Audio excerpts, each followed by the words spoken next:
làm sao nói như mấy phương như cát biển khơi có những riêng làm sao ai biết như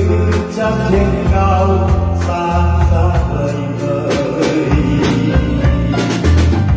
có những riêng lệ vừa khóe như cây sao vừa long lanh gió sâu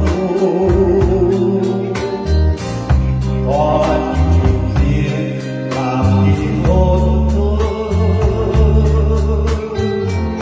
để đôi môi xin theo con đi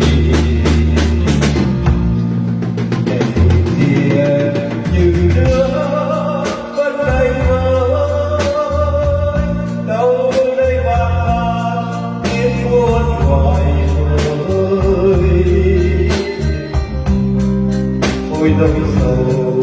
dần dần ngỡ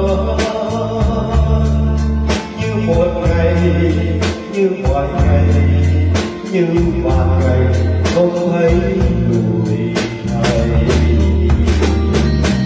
có những niềm riêng nào có buồn nhớ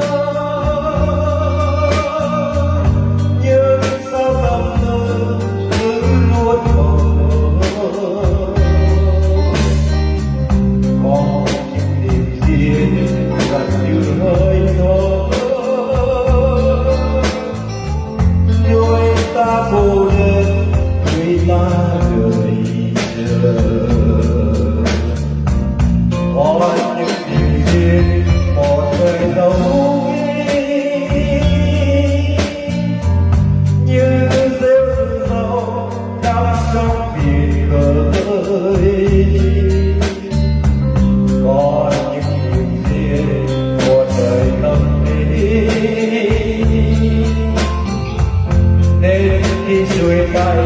còn chung ở người